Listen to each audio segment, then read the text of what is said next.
to my beautifully melanated 9 ether indigenous fam. I have something nice for you that, I wanted to share for a while.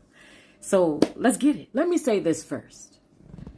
Pan-Africanism is dead. Why? We know the truth of who we are. We know that the Americas is the home of ancient Egypt, the land of Canaan. We're at home. We've been lied to. Those who gave us their version of history lied. Because they want you to look over there in modern day Africa, where the people in Egypt do not have the DNA of the ancient Egyptians, and the people over here in America are the ones who have the DNA of the ancient people. Okay? I received a lot of backlash in several videos when I made it clear that everybody in the Americas who were original to the Americas, not people who've come in from other countries, that we're all the same people. All of us are indigenous. Of course, a lot of the people in the Caribbean fought me. A lot of people in Jamaica, in other parts of the Caribbean as well fought me. Oh, no, we're Africans. Blah, blah, blah. Okay, I know. We've all been brainwashed. It is what it is. Whatever. I'm about to clear some of that up in this video. So let's take a look at the definition of immigration. Okay. So when you immigrate to another country, it's a country that is not your own. You're not from there. But when you emigrate with an E, it means to leave your country of origin and live somewhere else. Now, understand that the Americas is a prime example of emigration, okay? Because we have North America, South America, we have the Caribbean, we have Central America, all those everywhere on this side of the earth. And that's pretty much what happened to us in the Americas, okay? Now, this is from slave voyages, okay? This is public information. And take a look at the dots and see exactly where the dots are going, okay? This is a map of North America, Central America, and all the way down to South America, for those of you that failed geography. And you can see that they're going from South America to North America to all over the Caribbean and South America. You see that? It was no Africa stuff, okay? And then occasionally you'll see it go up above the top of North America, which indicates that they actually went to Europe, which goes along with my video that I did on the slave trade was told in reverse, and how the Negroes, as they call us, the indigenous people, were actually sent into Europe and then also into Africa. And this is why a lot of our people are over there in Africa, modern day Africa. And they think they're Africans, but they're not. Now you can see that it's going all throughout America. So it's going from the East Coast all the way down to the South, and all around. You see that? So again, this is public information. This is on Slave Voyages. They just moved us all around everywhere. Now, this is the part I'm going to need you Pan-Africans and those of you who are indigenous here in the Americas who are still in denial that this is ancient Egypt. All right. Our brother Gat showed us this once. They're in Cairo, Egypt. Okay. Cairo, Egypt. In 1893, they're holding a World's Columbian Exposition. They're holding a fair, basically. So what are they doing in Cairo? Which, as you can see here clearly, it says in Chicago. Huh? What? Pan-Africans? Chicago? Cairo? Yeah. Okay, let's keep going. All right. So they were there actually to commemorate the 400th anniversary of the discovery of America by Christopher sex trafficker, slave trafficker, Columbus. Huh? Now keep in mind, I made it very clear how they took our people from over here and in the Americas, and they sent them into Europe, all over the Mediterranean, and into Africa. Which is why there are so-called Negroes, indigenous people of America that are in Africa today. Okay? So they were celebrating in Chicago, but it was actually Cairo, Egypt at the time. What now, Pan-Africans? As you can clearly see, there were camels in Chicago And that's one of our brothers with the camel. I'll move out the way so you can see the photo. Here is another camel at the fair. Okay, in Chicago, which was considered to be Cairo. It was Cairo, Egypt at the time. Here is another view, and there's some people on camels over here. So when I tell you that these people went through great lengths to fool you, yes, so-called educated people, yes, these Caucasoids, this is what they did. They took all of those artifacts that were found in the Grand Canyon that I have plenty of videos showing and proving, and the mummies that were found over here, which are not found over there, and they took them over there to modern day Africa and said, hey, this is ancient Egypt, right? Wrong.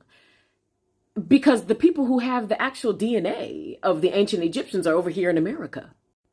I also showed a video about this brother right here, Dexter, who traced his lineage to an Egyptian pharaoh, Ramses. And he said that his brother looked exactly like Ramses, which again, another false version of history where they try to say that pale folks are the Egyptians. Man, they done told so many lies. They done told so many. Look, what you know as history is nothing but a big old lie. All of it's lies. Them Caucasoids are not the ancient Egyptians. They're not the ancient. They're not the Israelites. They're not any of those people that they pretend to be. And the Americas is not their land. They came from the Caucasus Mountains. They're immigrants. We are the only true people of this land. This is a depiction of Florida and the indigenous people in Florida. And you see over here, are the invaders over here in red. Right there. This is us over here. And you can see, we're dressed up as Indians. This is us. We were the true natives at that time. And now the word natives has taken on a whole completely different meaning. I did a video about a year ago about the treaties that our ancestors made with those Caucasoids. And they broke every last one of the treaties. And clearly it's here in this book that I got. It's basically what they did was they had meetings and with themselves, and they excluded our ancestors. And if you look at the bottom of this where it's circled right here, it says they were simply, our native ancestors were simply told what was going to happen after Great Britain and the United States came together to decide what was going to happen. So we essentially lost control of our land. And so here they are in Chicago in the previous footage celebrating. Yes, Christopher Columbus, we conquered them. We stole their land. Yep, it's ours now. And blah, blah, blah. And the rest is history. And still to this day, they're still pushing us off of our land. They use the U.S. military to remove us from our land, throughout the United States. You see, they use the military force. Same thing with Negro Wall Street. They used military force to expel us from our lands. I'm getting this information. The book that I'm reading from is called The Trail of Tears. I don't think I'll be able to bring it into focus, but yeah, here it is right here, The Trail of Tears. I'll insert it so you can see. This is one of the reasons why our people need to get out of their armed services and stop helping them, because they do absolutely nothing for us. We have fought for them, with them, in every war, conflict, or whatever that they've had here, and look at how they treat us. Look at what they do to us, They have brought these immigrants here, and they're giving them houses and food and all kind of things that they don't give us indigenous people. And there's a reason for that. They're jealous. They're jealous because of who we are. Yeah, we all that. And they're jealous. We're the true chosen. And they don't like that. So this is how they're putting us in our place. By favoring every immigrant that comes here, even immigrants that look like us, and they put them above us. It's all good. It's all good. Because we're going to get our stuff back, And they're going to be repaid. And not only them, those of you who are traitors of your own people, y'all going to be repaid as well for helping them. You're going to receive the same fate that they're going to receive. I showed all the different removals in another video, but I'm just showing you this. See, 1838. This is when they did the Cherokee removal, Cherokee, and other removals that they had done prior to that and even after that. And basically, now this, I never knew this before, how they encouraged the Cherokee to move in 1815 to a reservation that was created in Arkansas district of the Missouri Territory. And I had no idea that happened. And these people received their citizenship in 1924. So it's just like, oh, we finally removed them from their land and we brought in some new natives that are going to represent our government. And, and so those of you who are celebrating the little worthless holidays and everything, you need to stop. You really do, like Columbus Day and, Christmas, and just all of them, because even Thanksgiving, it's just basically they're celebrating our doom. They're celebrating our destruction. They're celebrating conquering us and destroying us and defeating us, stealing our land and our homes and everything else that they've done. And you people are celebrating it? I would like to know what there is to celebrate. Because as far as I can see, ain't nothing to celebrate. You celebrating the massacre and destruction of your own people and stealing their wealth and their land. That's not a cause for celebration to me. But I digress. I showed this document in a previous video. And I want you to see at the very bottom, if you can see that it comes from the Library of Congress in 1820. These are letters that they wrote in 1820 concerning the Israelites, the lost 10 tribes of Israel, which they found here in America. So take a look at that real quick, screenshot it if you want to. As I pointed out before, these Caucasoids, since they immigrated over here to the Americas, they have been trying to push us off our land, steal our land. And now in their version of history, we are from Africa, modern day Africa, which if any place in the world is Africa, which they named it Africa. And again, I don't associate myself with the term Africa because that comes from them. It would be in modern day America because that's where ancient Egypt is. That's like the true ancient Africa. But now we know that they changed all the names of places. And so today, Africa is across the water of the Atlantic. And so they've been trying to push us off of our land and associate us with Africa from the very beginning. And so they made it clear in these letters that they were going to make our life a living effing hell so that we can leave and go somewhere else. Like, what the So after all their efforts to push us off our land, they're saying if they're dissatisfied with that part of the globe, which is their birth has allotted them, if they're driven from their native country by positive evil, they're basically saying that they're trying to push us off our land and they're going to make it a living hell for us, which they've done. They've succeeded in doing that in hopes of pushing us over to Africa, modern day Africa. And here you see it again. They're talking about the love of our native country, which is in the Americas, and hopes of improving their condition in another hemisphere because, again, they've made our life a living hell in America since they've been here, since they came. And sadly, this proves that they recruited every Caucasoid Anglo-Saxon that immigrated to America to come and remove us from our lands, from our homes. And this essentially is how they stripped us of all of our wealth. So they said that whole neighborhoods form parties for removal. To remove us from our native country, which is the Americas. And most of you already know that during Abraham Lincoln's administration in office, they removed a lot of our people, and a lot of them left and they went to Africa willingly, because they didn't want to deal with these people and their BS and how hard they were making life for us. I mean, have you heard of the Devil's Punch Bowl? How they put us in concentration camps in America?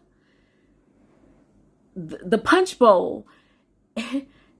Oh my goodness. They put our people in a valley that they couldn't get out of, that they couldn't climb out of. by promising them things that of course, now again, they didn't uphold any of the treaties that they made with our people. And so here they are again, making promises and everything and fooling our people, and that's the sad part. We're very gullible. A lot of us are very gullible, and we're quick to listen to anything that them Caucasoids say. Oh, is that right, Mr. White Man?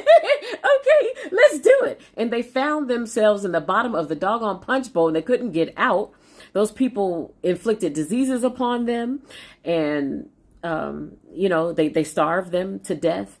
Women, men, and children. And the men that were able to climb up out of the punch bowl, they sent them into war. Of course, they put them on the front lines, and they ended up being unalived. And so these people, and that's the sad part about it. You people, a lot of you do not realize that they're at war with us. They have always been at war with us since they stepped foot over here on our land. And y'all are so oblivious to it. Huh? Y'all are oblivious to it. They're at war with us, and y'all don't even realize it. And it still continues today with these immigrants and what they're doing to them, which they're essentially pushing us out of America completely because they want to possess this land. Now, if Africa, modern day Africa, was the motherland, why aren't they trying to grab it over there? You know what I'm saying? I just use your common sense. If modern day Africa was all that, then why aren't they doing all this over there in Africa? Yes, they went through their things in South Africa with apartheid and all that stuff and everything. I understand. But as a whole, they in Africa have not experienced what we've experienced over here as a whole of the Americas. This is what they've done to us throughout the Americas, from North America all the way down to South America. And they've taken over this land, and they're still bringing immigrants over here to take possession of our land because they don't want us to have this land, which was given to us as a promise. They want to take it. They want to steal it and everything. But, I'm not trying to be disrespectful and stuff like that, but how much longer? How much longer? How much longer are we going to put up with them subjugating us? How much longer? Brothers, they sold that whole, it's okay for men to wear dresses and lipstick and makeup and fingernail polish. It's okay. That's because they wanted to sissify you so that you don't man up. But we need you to man up. You know what I'm saying? If you want to wear your dresses, you can, but you put that shit away in the shed, put it away in the garage, whatever. And we need you to be men, like for real, like 100% men. Okay. And after all this is through, if you want to pick up your dresses and your makeup and all that and your heels and all that, then you come and do that. But we need you. We need you because enough is enough. They're unaliving us still and everything else that they're doing to us. We need you on the front lines. It's time to do something. It's time, family. It's time.